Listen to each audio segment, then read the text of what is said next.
देखिए, अभी विगत कुछ दिनों पहले जब हमारे ऊपर लाठीचार्ज हुई थी, उसके विरोध में हम ये मांग करते हैं कि उस भ्रष्ट विश्वविद्यालय श्री राम स्वरूप विश्वविद्यालय भ्रष्ट यूनिवर्सिटी को तत्काल प्रभाव से उच्च स्तरीय जांच बैठा करके बंद करनी चाहिए। जो विश्वविद्यालय लाखों की संख्या में छात्र पढ़ने वाले के भविष्य के साथ खिलवाड़ कर रही हो। मैं आपको बता देना चाहती हूँ कि जिस हिसाब से हम लोग बात कर रहे हैं ज्यादा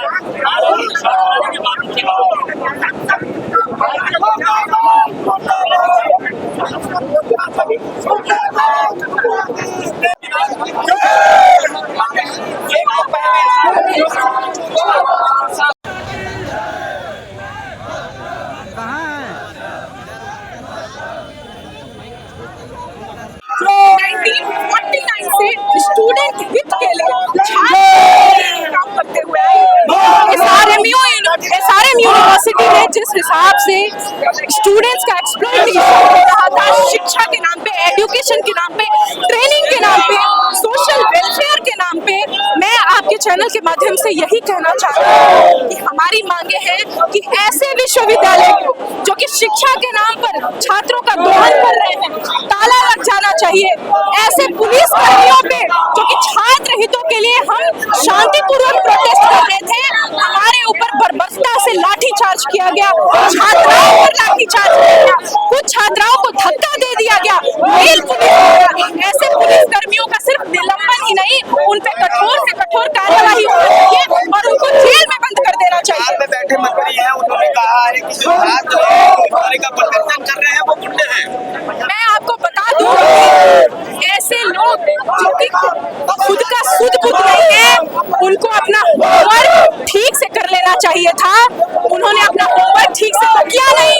छात्र हित में आंदोलन करने वाले स्टूडेंट्स को उन्होंने गुंडा बना दिया। लेकिन आज उनके स्वयं के बेटे ने आज खुद सोशल मीडिया के पोस्ट द्वारा माफी मांगी अखिल भारतीय विद्यार्थी परिषद के कार्यकर्ताओं से। तो अभी जब बाप बेटे में ही समन्वय नहीं बन पा रहा है तो उसके लिए हम क्या कर सकते हैं? उन्हें अपना होमवर्क ठीक से कर लेना चाहिए था।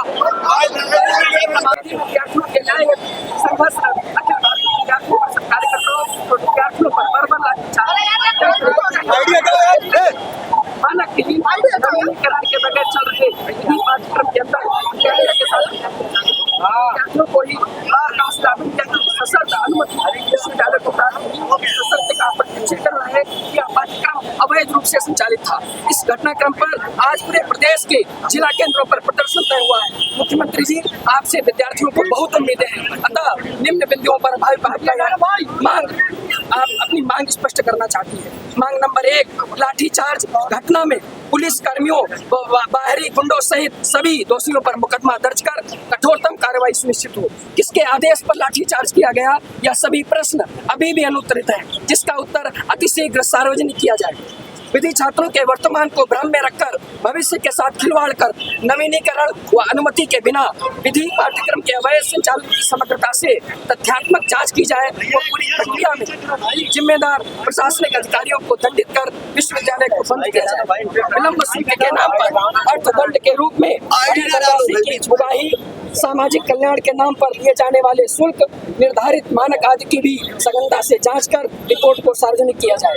छात्र आंदोलन के लिए संघर्षरत 2 छात्रों को बिना किसी चेतावनी के सीधे निष्कासित कर देने की प्रक्रिया भी अवैधानिक है। अतएव इस संबंध में दोषियों को दंडित कर विद्यार्थियों को न्याय दिलाया जाए। मांग नंबर 3, उच्च शिक्षा परिषद के सचिव द्वारा दर्ज कराई गई प्रथम सूचना रिपोर्ट के आधार पर रामस्वरूप विश्वविद्यालय पर कार्रवाई आरंभ की जाए। श्री रामस्वरूप विश्वविद्यालय ने लगभग 6 बीघे सरकारी भूमि, नाली, तालाब, बंजर व चक्र मार्ग पर अवैध कब्जा कर दिया था। राजस्व जांच के बाद मामला तहसीलदार कोर्ट पहुंचा, जिसने 25 अगस्त 2025 को विश्वविद्यालय प्रबंधन पर 27.96 लाख जुर्माना लगाते हुए कब्जा हटाने का आदेश दिया। कोर्ट ने 15 दिन में जुर्माना अदा कर स्वयं अवैध निर्माण हटाने का निर्देश दिया है। अवैध निर्माण पर कार्रवाई की जाए। अखिल भारतीय विद्यार्थी परिषद आपसे यह मांग करती है कि उत्तर प्रदेश सरकार द्वारा विद्यार्थियों को न्याय दिलाने में अपनी भूमिका का निर्वहन करते हुए उपरोक्त विषयों पर संबंधित अधिकारियों को निर्देशित कर 48 घंटे के अंदर अविलंब कार्रवाई सुनिश्चित की जाए, जिससे विद्यार्थी समुदाय भयमुक्त होकर लोकतांत्रिक मूल्यों के प्रति सदैव जागरूक रहे। अन्यथा की स्थिति में विद्यार्थी परिषद प्रदेश स्तर पर बड़े आंदोलन हेतु बात। इस समय मैं लखनऊ की गांधी प्रतिमा में मौजूद हूँ। 3 दिन पहले एसआरएमयू के छात्रों पर पुलिस ने लाठीचार्ज किया था और उसके बाद ओपी राजभर का बयान आता है, जो मौजूदा सरकार में मंत्री हैं, सुहेल देव पार्टी के जो है वो संस्थापक भी हैं, और उन्होंने बयान किया कि एबीवीपी के जो छात्र हैं वो गुंडागर्दी करते हैं। तब से लेकर अभी तक जगह जगह चौराहों पर ओपी राजभर के घर पर, पूरे जिले में, लखनऊ में और बाहर भी पूरे उत्तर प्रदेश में एबीवीपी के कार्यकर्ताओं का आंदोलन शुरू हो चुका है। इस समय मैं लखनऊ के हजरतगंज प्रतिमा गांधी प्रतिमा में मौजूद हूँ और आप जिस तरीके से देख सकते हैं एबीवीपी के कार्यकर्ता और छात्र नेता जो है झंडे लहरा रहे हैं। किस तरीके से पुलिस प्रशासन मुर्दाबाद, शिक्षा माफिया होश में आओ, एबीवीपी कार्यकर्ताओं पर जो लाठीचार्ज हुआ उसके विरोध में। हालांकि बता दें आपको, मुख्यमंत्री के संज्ञान में आने के बाद ये मामले पे जो है वहाँ के सीओ, जो बाराबंकी के सीओ थे और वहाँ पर जो इंस्पेक्टर थे, उनको सस्पेंड भी किया गया और लाइन हाजिर किया गया। लेकिन ये जो छात्र है वो उतनी कार्रवाई से संतुष्ट नहीं है और जगह जगह अपने ही मंत्री के खिलाफ, क्योंकि बीजेपी के साथ अलायंस है सुहेल देव पार्टी का, और अपने ही मंत्री के खिलाफ किस तरीके से वो जो है नारेबाजी और पुतले फूकने का जो अंजाम है वो पूरा करते जा रहे हैं। आप जिस तरीके से देख रहे हैं विजुअल्स में कि ये आंदोलन जो है वो दिन प्रतिदिन बड़ा होता जा रहा है। एनएसयूआई हो, समाजवादी का छात्र संघ हो, चाहे एबीवीपी हो, ये तीनों संगठन एक हो चुके हैं और जिस तरीके से विरोध प्रदर्शन हो रहा है, ये कहीं ना कहीं छात्र शक्ति और छात्र एकता की बात को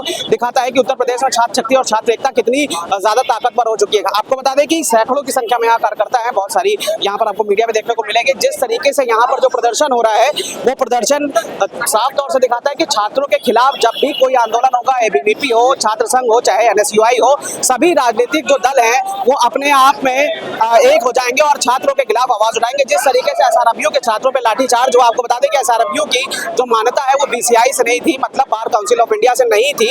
और उसके बाद एक इंटरव्यू आया एक मीडिया चैनल पे जिसपे जो है वीसी वहाँ के एसआरएमयू के कह रहे हैं कि उनकी मान्यता जो है वो रिन्यू हो चुकी है। लेकिन जिस तरीके से आंदोलन हो रहा है वो एक देखने वाली जरूर बात है और एक बड़ी संख्या में आंदोलन हो रहा है कि जिस तरीके से आप देख सकते हैं कि सैकड़ों छात्र यहाँ मौजूद है और कहीं ना कहीं ये आंदोलन जो है चिंगारी से अब आग की तरफ जो है रुख कर चुका है। हम बात करने की कोशिश करेंगे कुछ छात्र से कि किस तरीके से ये आंदोलन हो रहा है, किस तरीके से बात करने हैं। अगर ये आप किस लिए आंदोलन कर रहे हैं? हम लोग एसआरएमयू यूनिवर्सिटी के द्वारा, जो एसआरएमयू यूनिवर्सिटी में हम लोगों का आंदोलन चल रहा था, उसमें पुलिस द्वारा बर्बरतापूर्ण आंदोलन किया गया, इसके विरुद्ध हम लोगों का आंदोलन है। ओपी राजभर ने एक बयान दिया एबीवीपी को लेकर के और ओपी राजभर जो है वो बीजेपी के साथ अलायंस में मंत्री भी है, तो कहीं ना कहीं एबीवीपी अपनी ही सरकार का विरोध तो नहीं कर रहा है? नहीं, भारतीय जनता पार्टी हमारी पार्टी थोड़ा ना है। हमारे अखिल भारतीय विद्यार्थी एक स्वतंत्र छात्र संगठन है जो छात्रों के हित के लिए कार्य करता है। और ओपी राजभर की बात है तो ओपी राजभर हमेशा गैर जिम्मेदाराना बयान करते हैं, अखिल भारतीय विद्यार्थी का पुरजोर विरोध करता है और उसका कल हम लोगों ने पुतला दहन किया। उन्होंने माफी मांगने का कुछ ऐसे विचार आए हैं, अखिल भारतीय विद्यार्थी परिषद पुरजोर विरोध करता है उनसे माफी मांगने के लिए आगे। अगर आपकी नहीं सुनी जाती है आंदोलन कितना और बढ़ेगा? आंदोलन बड़ा व्यापक होगा, अखिल भारतीय विद्यार्थी परिषद बड़ी व्यापक स्तर से आंदोलन करेगा। आज तो ये एक लड़ाई, अभी तो लड़ाई दिख रही है, आगे बड़ी लड़ाई होगी अखिल भारतीय विद्यार्थी। तो जिस तरीके से आप देख रहे हैं कि एबीवीपी के जो छात्र नेता है वो साफ तौर से जाहिर ये बयान दे रहे हैं कि अगर ये जो है ये जो लाठीचार्ज है और जो ओपी राजभर का बयान जो है जिसमें माफी भी ओपी राजभर के लड़के ने अभी मांग ली है, लेकिन ये छात्र आंदोलन जिस तरीके से हो रहा है वो कहीं ना कहीं चिंगारी से आग की तरफ रुक कर बैठा है। अब देखना ये होगा कि छात्रों के साथ जो बर्बरतापूर्वक पुलिस ने लाठीचार्ज किया उतना कितना न्याय इस धरने के बाद छात्रों को मिल पाता है। कैमरामैन वीरेन के साथ अंकित, टीएस न्यूज़, लखनऊ।